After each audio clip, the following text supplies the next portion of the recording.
Hello बच्चों, आज के इस वीडियो में हम देखेंगे सीबीएसई 2025 का जो सैंपल पेपर है उसमें से ली गई एक केस स्टडी। आपको पता है कि सीबीएसई सेक्शन ई में 3 केस स्टडी पूछेगा, तो इस बार के सैंपल पेपर में भी 3 केस स्टडीज हैं जिसमें से ये एक है और ये अरिथमेटिक प्रोग्रेशन पे बेस्ड है। ठीक है, तो इस तरह से है। Miss Sheela visited a store near her house and found that the glass jars are arranged one above the other in a specific pattern। तो शीला किसी स्टोर में जाती है और उसने देखा कि वहां पे जो ग्लास के बने हुए जार्स हैं वो एक स्पेसिफिक पैटर्न में अरेंज किए हुए हैं। अब वो कौन सा पैटर्न है? On the top layer there are 3 jars, in the next layer there are 6 jars, in the third layer from the top there are 9 jars and so on till the 8th layer. तो कुछ important points हैं जो हमें यहां पर mark कर लेने हैं। क्या?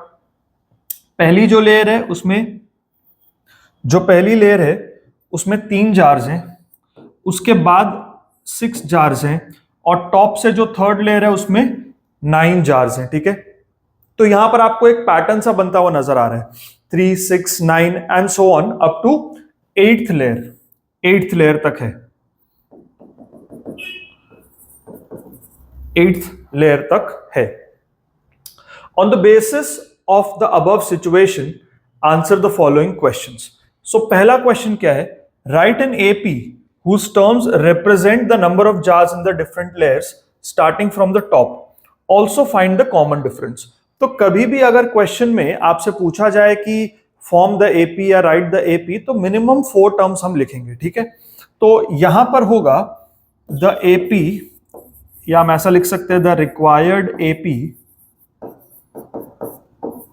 is 3, 6, 9 और कॉमन डिफरेंस क्या है? कॉमन डिफरेंस 3 का है तो अगला टर्म होगा 12 and so on up to the 8th term.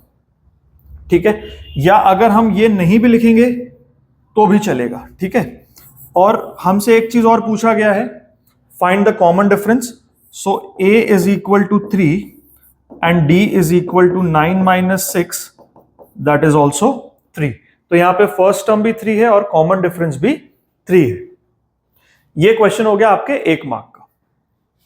अगला क्वेश्चन, ये भी 1 मार्क का क्वेश्चन है।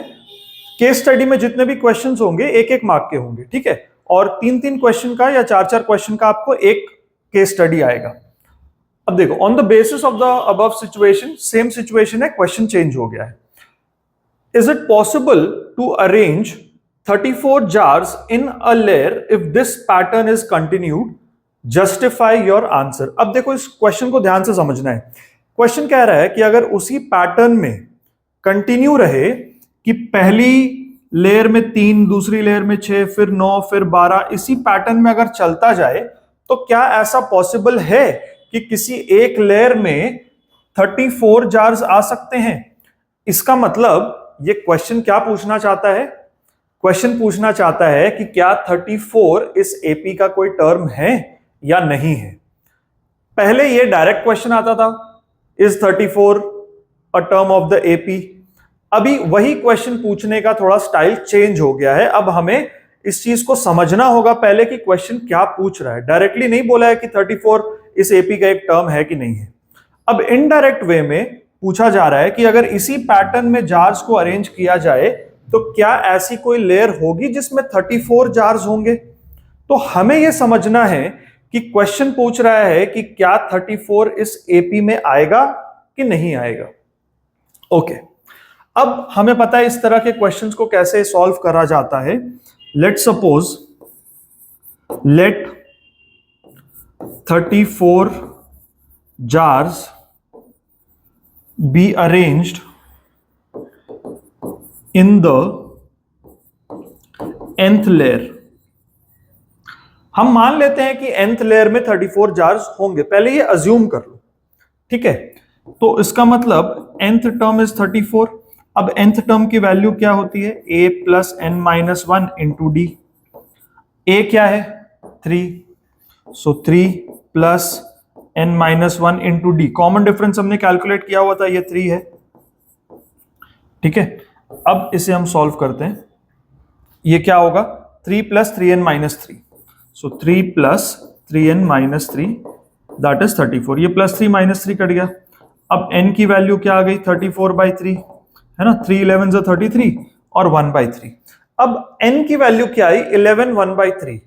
हमें पता है कि अगर ये इस AP का टर्म होता तो n की वैल्यू हमें एक पॉजिटिव इंटीजर मिलनी चाहिए थी। तो यहां पर n की वैल्यू एक पॉजिटिव इंटीजर नहीं है, therefore 34 is not a term of the given AP। तो हम कह सकते हैं कि there will be no such layer in which 34 jars will be arranged according to the given pattern. ठीक है, तो यहां पे हम एक नोट लिखेंगे, since n is not a positive integer, ठीक है, since n is not a positive integer, so it is not possible to arrange 34 jars in a layer। ठीक है, n एक पॉजिटिव इंटीजर नहीं है, तो हम इस पैटर्न के अकॉर्डिंगली किसी एक पर्टिकुलर लेयर में 34 जार्स को अरेंज नहीं कर सकते। ठीक है, चलो अब देखते हैं नेक्स्ट क्वेश्चन। सेम इंफॉर्मेशन है, क्वेश्चन क्या कह रहा है? अब यहां पर दो ऑप्शन है आपके पास, एक क्वेश्चन 3 का A या फिर क्वेश्चन 3 का B, दोनों में से कोई एक आप कर सकते हो। If there are n number of rows in a layer, okay, then find the expression for finding the total number of jars in terms of n। देखो n number of rows in a layer मतलब ये एक layer है, तो जितने jars उसमें हैं उसी को वो कह रहा है नंबर ऑफ रोज। ठीक है, ये जो नंबर ऑफ रोज है ना, ये और कुछ नहीं है, नंबर ऑफ जार्स है, ऐसा समझ लो आप। ओके, तो हमें बताना है कि find the total number of jars in terms of n, because there are n number of rows in a particular layer। okay, find the total number of jars in terms of n। okay, तो sum of n terms हमें बताना है। sum of n terms क्या होता है? n/2 2a plus n-1 into d। ठीक है, हमें टोटल नंबर ऑफ जार्स बताने हैं। ठीक है, तो n/2 2a plus n-1 into d। अब यहां पे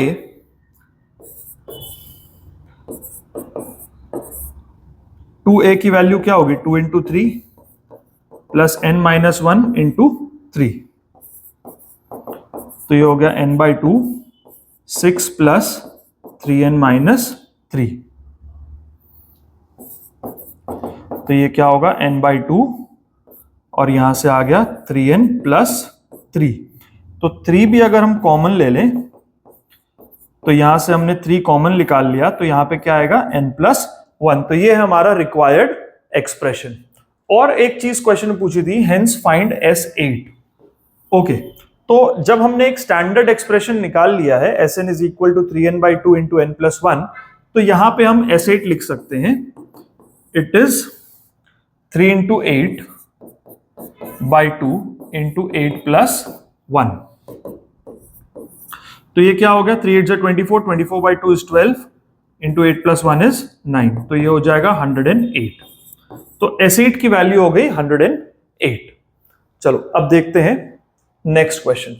ये ऑप्शनल क्वेश्चन है, या तो 3A आपको करना था या तो 3B करना था। The shopkeeper added 3 jars in each layer। How many jars are there in the 5th layer from the top? अब देखो, initially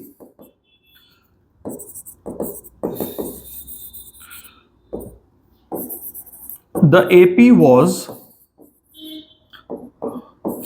3 6 9 12 and so on। now shopkeeper ने क्या किया है? he has added 3 jars in each layer। so after adding 3 jars in each layer, उसने हर layer में 3 jar add कर दिए हैं। so the AP becomes 6 9 12 15 and so on। ठीक है, तो 3 की जगह 6 हो गया, 6 की जगह 9, 9 की जगह 12 और 12 की जगह 15। अब ये नई एपी बन गई है, हमें क्या बताना है? Find how many jars are there in the fifth layer from the top. ठीक है, so number of jars in the fifth layer from the top, इसका मतलब ये फिफ्थ टर्म के बारे में पूछ रहा है, ठीक है ना? तो it is the fifth term, it is a plus 5 minus 1 into D. What is a? 6। अब ध्यान रखना, अब फर्स्ट टर्म न्यू एपी के अकॉर्डिंगली आएगा। a इज 6 प्लस 5 माइनस 1 4, और कॉमन डिफरेंस वही रहेगा, तो ये हो गया 6 plus 12 that is 18। So number of jars in the fifth layer from the top is 18।